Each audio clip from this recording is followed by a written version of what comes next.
So right now, while we are in Gene Key 10, I wanted to share from the Tao Oracle corresponding with the gate, with the I Ching, with the hexagram for number 10.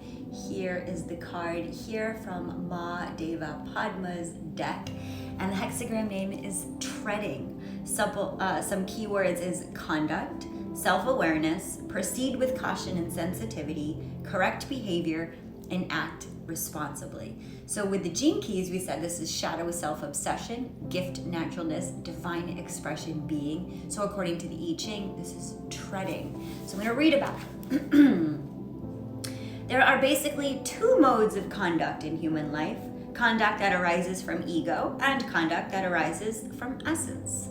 While it can be a lifelong endeavor to acquire the inner awareness, centering, and integration that enabled you to act from essence, the hexagram of treading characterizes a situation where the difference between these two modes of conduct come sharply into focus. When you feel impatient or irritated with someone or something, it's a sure sign that the ego is agitated by the possibility its desires won't be met. The ego isn't hard to identify once it begins aggressively promoting its own cause and pushing others aside to get its way, regardless of the consequences.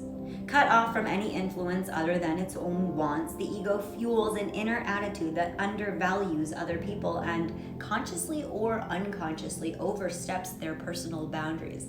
I like to think about this that we see on the world stage, like maybe politics. You tend to believe you have special dispensation to go for it, regardless of whether it is in sync with the rest of your life or not. Anyone who is seen to be working at cross purposes to the ego's agenda is self-righteously dismissed as irrelevant, inept, or impossible. In situations involving the completion of a project or working together with a team, ego-driven contact never takes responsibility for the glitches, but it's quick to claim the credit for any success. In situations of private unhappiness, it's the ego that wants to avoid all responsibility by placing blame on other person, superstition, or outside force like fate. Once we have lost the awareness and integrity of essence and become distracted by the demands of the ego, we tend to start acting like robots, using old conditioned behavior patterns that are so entrenched that we start thinking what it is that this is what makes up me. For the ego, functioning from habit is trouble-free because it can play out its favorite program of fantasies and projections without interference from the risky reality that opens up when sensitivity, spontaneity, and trust are allowed to lead the way. The essence, on the other hand, is so self-assured and at home in its own skin that it has no need to prove itself by advancing its own goals against the goals of others. It's happy to move on the middle path and takes great interest in the challenge of remaining aware of each step on the way. When you act from essence, in other words, you act with awareness and sensitivity to all the variables in play, including the feelings of those around you, the demands of the times, and how your actions might best promote a greater sense of harmony and understanding. This is particularly true when you sense that there's trouble brewing somewhere out there or within yourself. When you act from essence, you understand that marching to the beat of your own drum is not contradictory to playing in harmony with the band. We tread this fine line between egoistic drives and essential awareness throughout the whole of our lives. Getting savvy to these individual attributes of human nature makes the going a lot less treacherous and a lot more rewarding.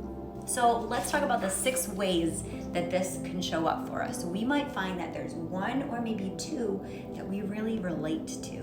I like to look at these as steps on a ladder. We start at the bottom rung and we work our way up. So if you have Gene Key 10 in your Gene Key hologenetic profile, it'd be an interesting time to look and see what number is after the dot, because this is the reflection of how you may be interacting with this Gene Key this week. So bottom line, shadow number 1. People who know their own value have no need to disparage the value of others, nor will they join the ranks of those who try to use others to advance their own aims.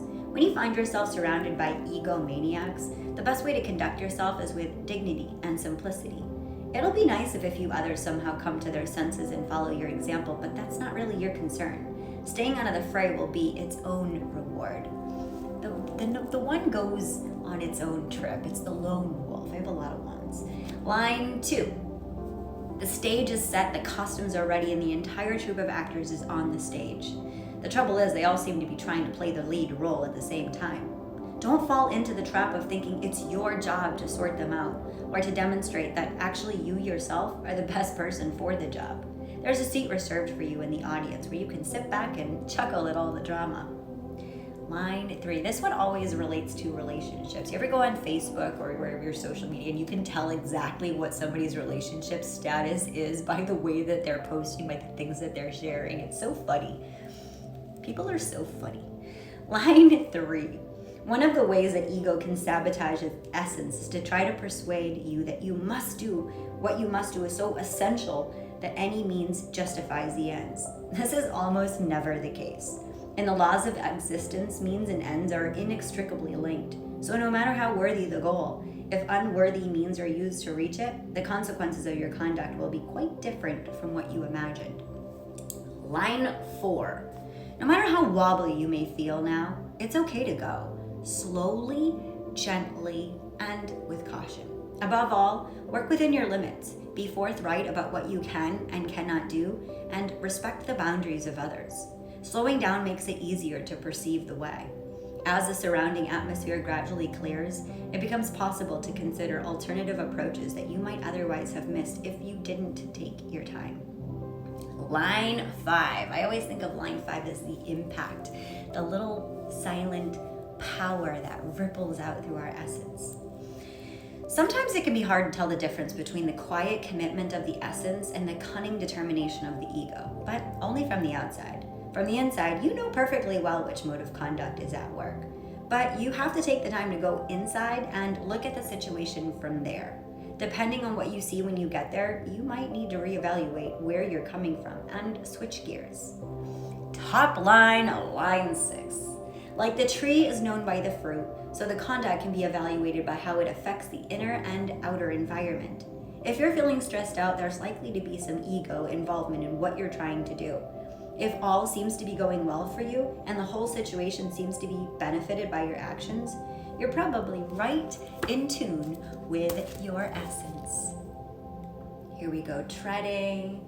This chick is just minding her own business in the middle of a chaotic ocean. This is the gift right here, is how do we act natural? How do we stay natural? How do we not self-sabotage by being natural, staying in our flow no matter what's happening around us?